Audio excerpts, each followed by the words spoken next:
जैसे ही कर्ण की मृत्यु हुई, स्वयं भगवान परशुराम क्रोध से कांप उठे। उन्होंने ब्रह्मास्त्र उठाया और कहा, मैं इस अन्याय का बदला लूंगा, मैं इस सृष्टि का विनाश कर दूंगा। जी हाँ, वो परशुराम जिन्होंने कर्ण को अपना सबसे प्रिय शिष्य माना था, आज उसी कर्ण को अधर्म का शिकार बनते देख उनका हृदय फट पड़ा।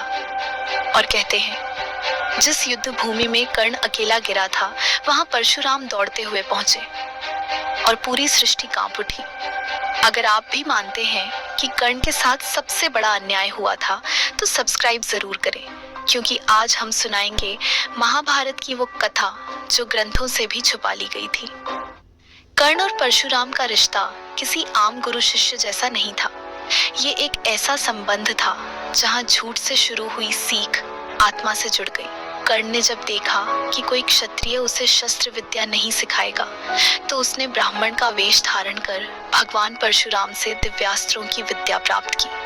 परशुराम पहले तो सख्त थे, पर जब उन्होंने कर्ण की लगन, त्याग और तपस्या देखी, तो उनका हृदय पिघल गया। कर्ण दिन रात अभ्यास करता और धीरे धीरे वो परशुराम का सबसे प्रिय शिष्य बन गया।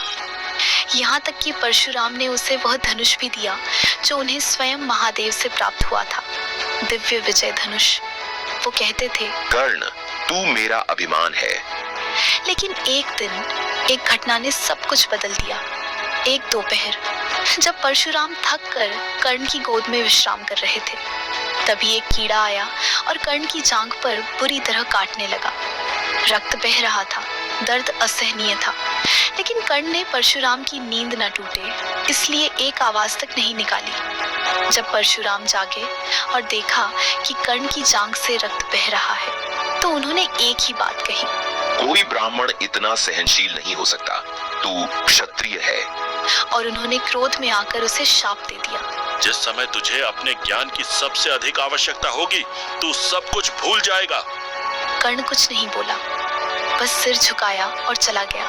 लेकिन उसी दिन से परशुराम का हृदय बेचैन रहने लगा। कहीं न कहीं उन्हें आभास था कि उन्होंने जिसे शाप दिया, वो ही उनके जीवन का सबसे योग्य शिष्य था। अब समय था महाभारत के महायुद्ध का। कर्ण ने कौरवों का साथ दिया, नहीं क्योंकि वो अधर्मी था, बल्कि इसलिए क्योंकि दुर्योधन ने उसे सम्मान दिया था, जब पूरी दुनिया ने उसे ठुकरा दिया था। युद्ध के 17वें दिन कर्ण और अर्जुन आमने सामने थे। कर्ण का रथ लड़ते लड़ते कीचड़ में धंस गया, उसका चक्र टूट गया। वो नीचे उतरकर रथ का पहिया निकालने लगा, और वही क्षण आया जिसका संकेत शाप में छुपा था। कर्ण अपने दिव्यास्त्रों के प्रयोग का ज्ञान भूल गया। वो अर्जुन से युद्ध नहीं कर सकता था, फिर भी वो कहता है, अर्जुन, युद्ध का धर्म है कि जब शत्रु असहाय हो तब उस पर वार न किया जाए। लेकिन श्री कृष्ण ने अर्जुन से कहा, धर्म की बात मत करो कर्ण, जब अधर्म की नींव पहले रखी गई थी। ये वही क्षण है जिसकी प्रतीक्षा हमें है।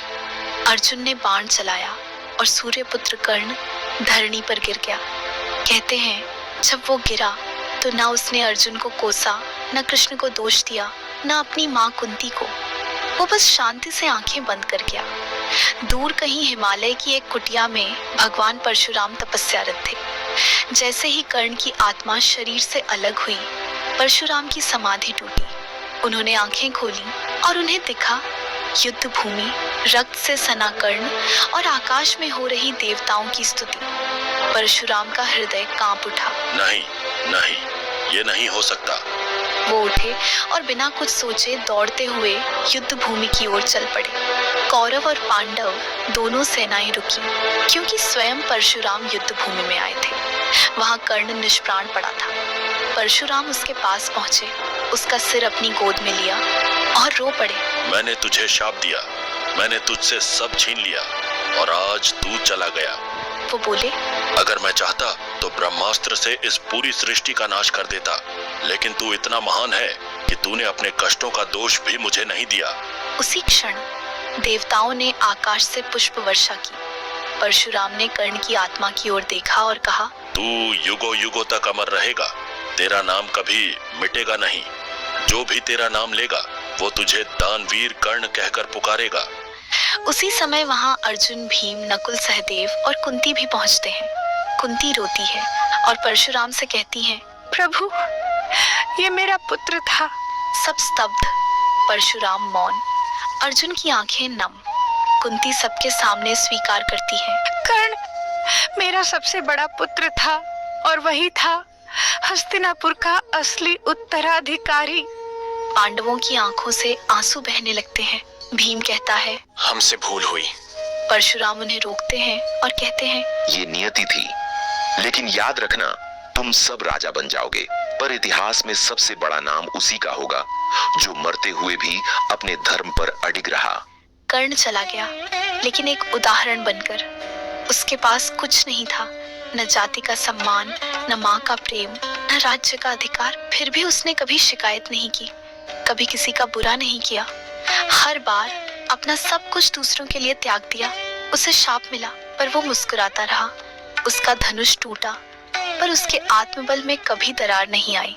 कर्ण वो योद्धा था जो हारकर भी विजयी रहा। अगर आप भी मानते हैं कि कर्ण को उसका हक नहीं मिला, तो कमेंट में लिखिए, कर्ण ही था सच्चा राजा। और अगर आप चाहते हैं हम महाभारत की ऐसी ही